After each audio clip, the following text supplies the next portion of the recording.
السلام علیکم ورحمۃ اللہ وبرکاتہ نحمده ونصلی علی رسولہ الکریم اما بعد فاعوذ باللہ السمیع العلیم من الشیطان الرجیم بسم اللہ الرحمن الرحیم۔ آج ہم صلہ رحمی کے بارے میں بات کریں گے کہ صلہ رحمی ہے کیا، اور صلہ رحمی کہتے کیسے ہیں اور وہ کیسے کرنی چاہیے، اس کے فوائد کیا ہے۔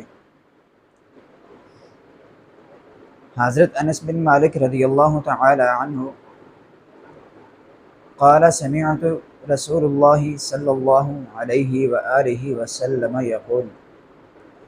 من سرہ ان یبسط علیہ رزقہ او ینسأ لہ فی اثرہ فلیصل رحمہ۔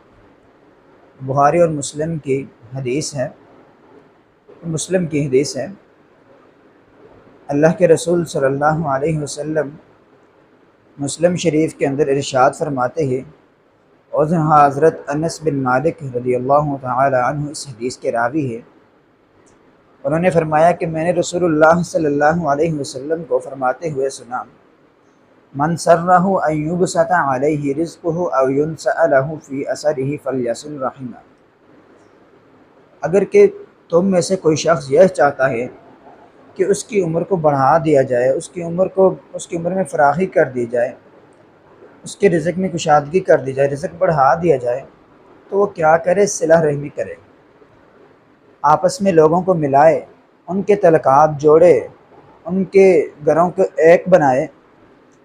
اللہ کے رسول صلی اللہ علیہ وسلم نے فرمایا۔ اور آج ہم اپنے معاشرے کی اگر بات کریں تو ہمارا معاشرہ اس چیز کی بلا کوئی بھی کسی قسم کی ہمیں کام کرنا ہو سوائے اس چیز کے کہ اس کا حکم جو ہے اللہ کے رسول صلی اللہ علیہ وسلم نے دیا ہے،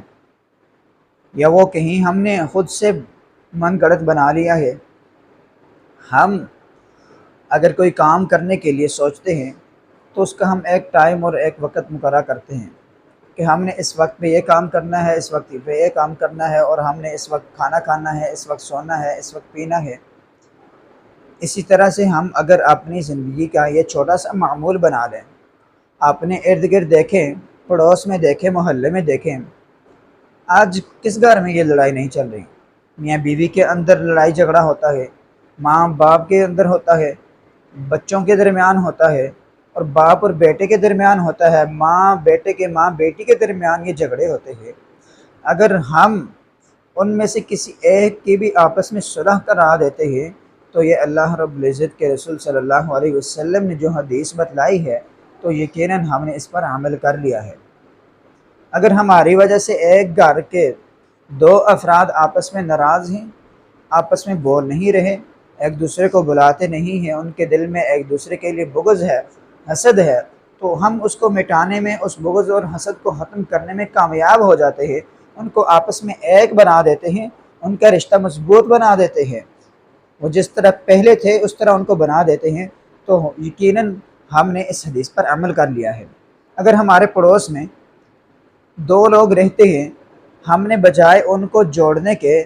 تو ہم نے ان میں اور دوری ڈال دی ہے، ان کے اندر اتنی غلط فہمیاں پیدا کر دی ہیں، بیوی کو جا کر کچھ اور بات کی اور اس کے خاوند کو جا کے کچھ اور بات کی، کبھی بیوی کو خاوند کے خلاف کر دیا، کبھی خاوند کو بیوی کے خلاف کر دیا، کرتے کرتے کرتے یہاں تک کہ ان کی نوبت طلاق تک آ پہنچتی ہے، تو وہ ان کی طلاق واقع ہو جاتی ہے۔ تو یہ سارے کا سارا کریڈٹ اس انسان کو جاتا ہے جس انسان نے اتنی محنت کی، وہ انسان جو اتنی محنت ان کی طلاق کے لیے کر سکتا ہے، لیکن اگر وہی انسان ان دو میاں بیوی کو آپس میں ملانے میں کامیاب ہو جائے، وہ ناراض ہیں، ایک دوسرے سے دور ہیں، بیوی اپنے ماں باپ کے گھر ہے، خاوند اپنے گھر ہے، ایک دوسرے کو بلاتے نہیں، ایک دوسرے کے سامنے آتے نہیں، بات نہیں کرتے، تو وہ ان کی آپس میں صلح کروا دیتا ہے، ان کو آپس میں ایک کر دیتا ہے، تو یقیناً اس انسان نے اس حدیث پر عمل کر لیا۔ اللہ رب العزت سے دعا ہے کہ اللہ رب العزت ہمیں صلح رحمی کرنے کی توفیق عطا فرمائے۔ وآخر دعوانا ان الحمد للہ رب العالمین۔